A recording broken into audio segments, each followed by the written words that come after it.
On January 8, 2005, at approximately 11:42 local time, a United States Navy nuclear submarine was traveling at maximum speed through the western Pacific Ocean, 360 miles southeast of Guam. She was at a depth of 525 feet. Her crew of 137 men was relaxed. The commanding officer had gone to lunch. The navigation officer, confident in the charts, had authorized the submarine to dive deeper and accelerate to flank speed. They were heading to Brisbane, Australia for a port visit. The submarine was USS San Francisco, a Los Angeles-class fast attack submarine commissioned in 1981. She was 361 feet long, displaced 6,900 tons submerged, and was capable of speeds exceeding 30 knots.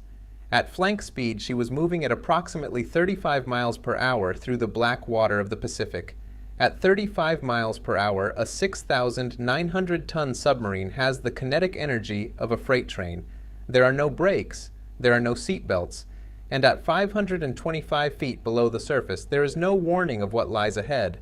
At 11:42, USS San Francisco hit an underwater mountain at full speed. The impact was instantaneous and catastrophic. Every man aboard was thrown forward with the force of a high-speed car crash. Men flew off their feet. Bodies slammed into bulkheads, consoles, pipes, and equipment. The forward section of the submarine crumpled like an aluminum can. The sonar dome was destroyed. The forward ballast tanks were ripped open. Equipment was torn from its mounts throughout the ship. 98 of the 137 crew members were injured, broken bones, spinal injuries, lacerations, concussions. Men were bleeding on the deck of every compartment, and one sailor, 24-year-old machinist's mate, second-class Joseph Allen Ashley of Akron, Ohio, suffered a massive head injury that would kill him the following day. This is the story of how a billion-dollar nuclear submarine ran into a mountain because the crew was using the wrong chart, and it is the story of how the submarine survived because of a safety program born from the death of 129 men 42 years earlier. This is naval depth. To understand how a submarine can hit a mountain, you must first understand what the ocean floor looks like and how little of it we actually know.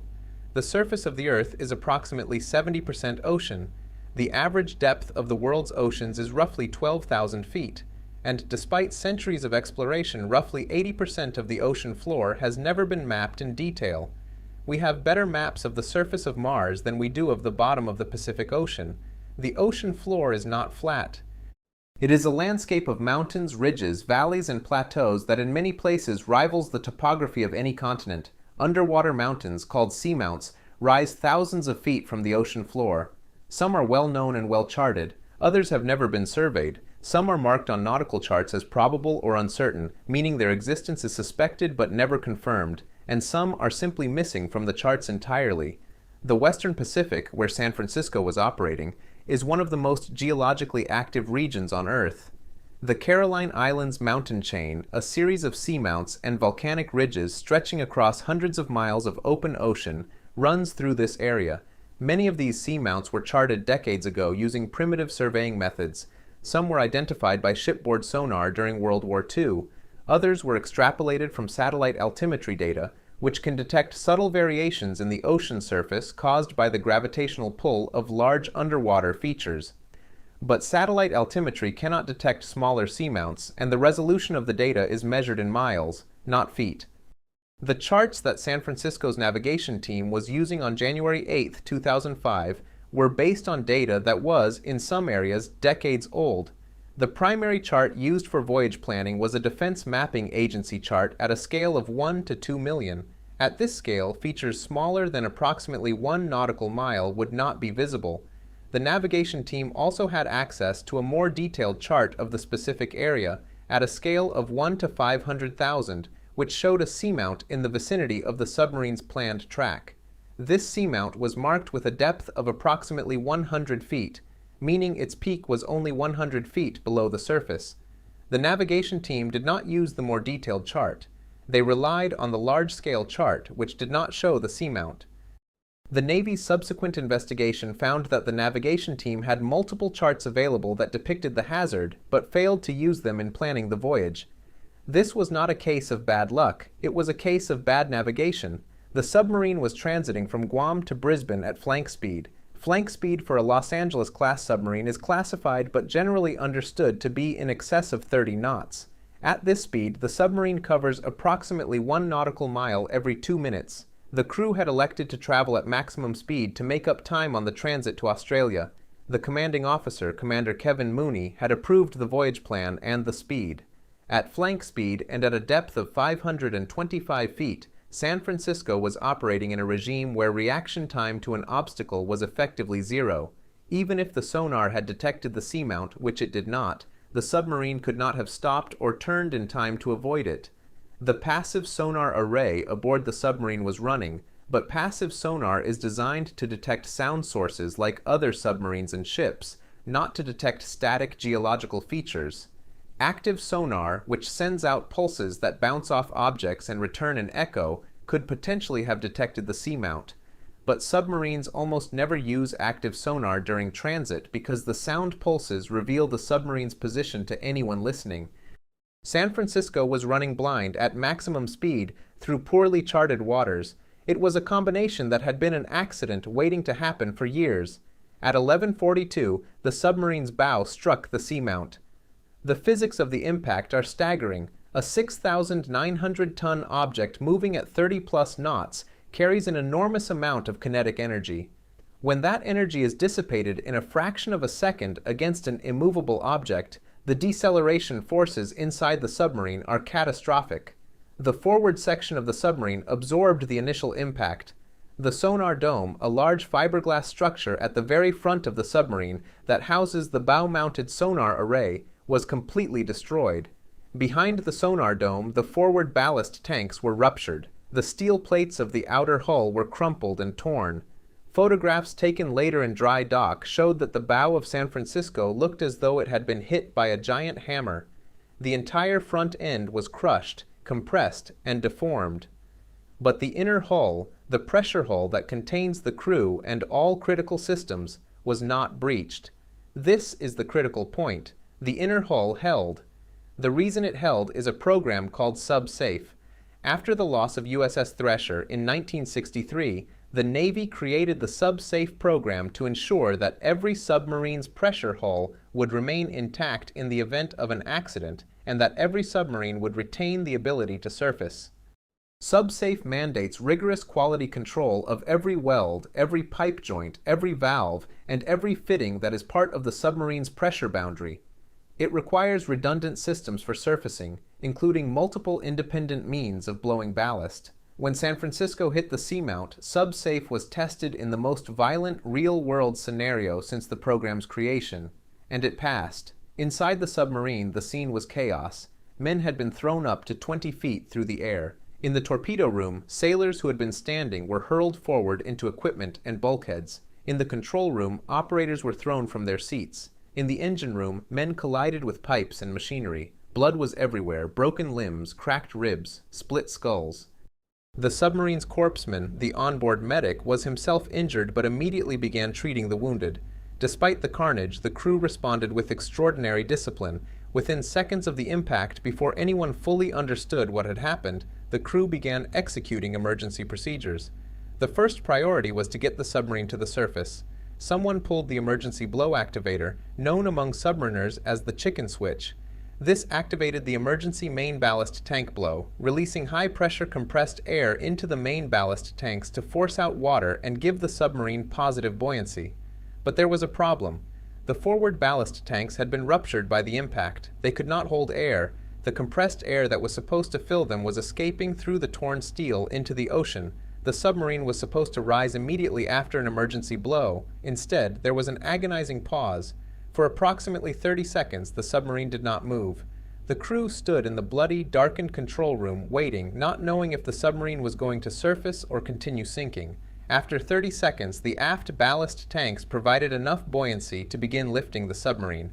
Slowly at first, then faster, San Francisco began to rise. At 11:44, approximately 2 minutes after the collision, the submarine broke the surface. The crew immediately began damage assessment. The reactor was intact and operating normally. The nuclear weapons aboard, Mark 48 torpedoes and Tomahawk cruise missiles, were secured and undamaged. The inner pressure hull was intact. The submarine was not flooding. She was hurt, but she was alive. But the crew had 137 men to care for, 98 of whom were injured. The submarine's medical facilities were minimal, designed for one corpsman to treat routine injuries, not mass casualties. The crew improvised. They converted the mess hall into a triage center. They used every available first aid kit. They splinted broken bones with whatever rigid materials they could find. They bandaged wounds with torn clothing when the bandages ran out. Joseph Allen Ashley was among the most seriously injured. He had suffered a devastating head wound during the impact. The crew did everything they could for him, but without a hospital and surgical capability, there was nothing that could save him. Ashley died the following day, January 9, 2005. He was 24 years old.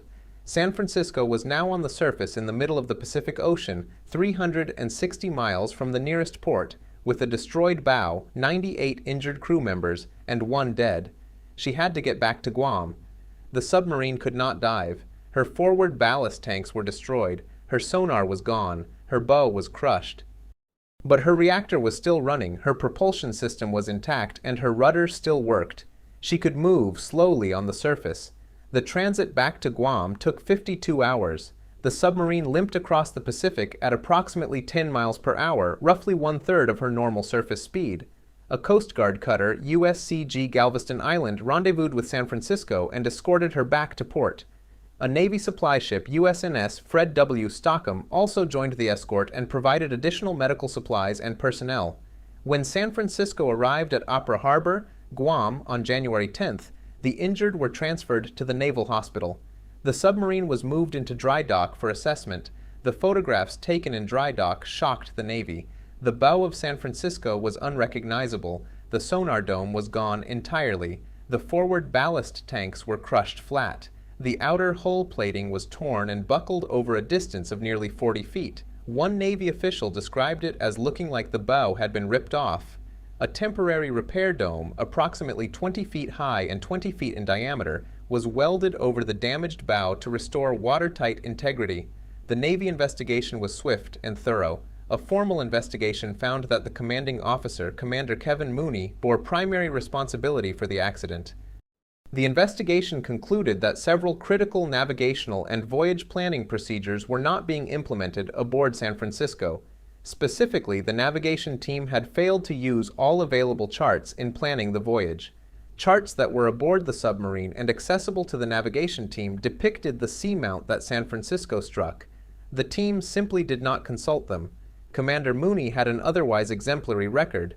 He was described by superiors as one of the best submarine officers in the Pacific Fleet, but the investigation found that his command climate contributed to the relaxed approach to navigation that allowed the accident to happen. Mooney was relieved of command and issued a letter of reprimand. 6 crew members received non-judicial punishment for hazarding a vessel and dereliction of duty. They were reduced in rank and given letters of reprimand. The Navy then faced a decision: repair San Francisco or scrap her. The submarine had recently completed a nuclear refueling overhaul in 2002, meaning her reactor had fresh fuel that would last until approximately 2017. Scrapping her would waste that investment. Repairing her would be expensive but would keep the submarine in service for another decade. The Navy chose to repair her. The solution was creative and unprecedented. USS Honolulu, a sister Los Angeles-class submarine that was scheduled for decommissioning in 2007, donated her entire bow section. Workers at the Puget Sound Naval Shipyard in Bremerton, Washington, cut the bow from Honolulu and welded it onto San Francisco.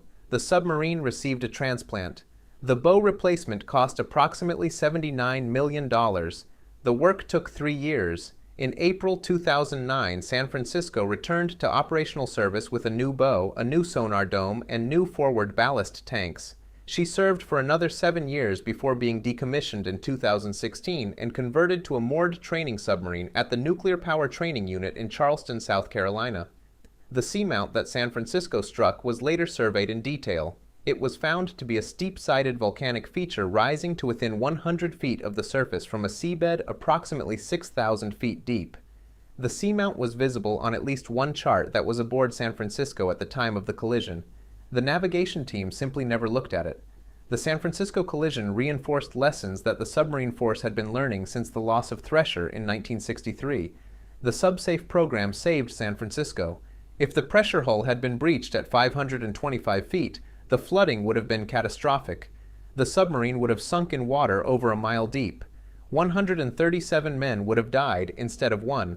But SUBSAFE cannot prevent collisions. It can only ensure that the submarine survives them. Preventing collisions requires rigorous navigation, thorough voyage planning, and a command culture that treats every transit as potentially dangerous.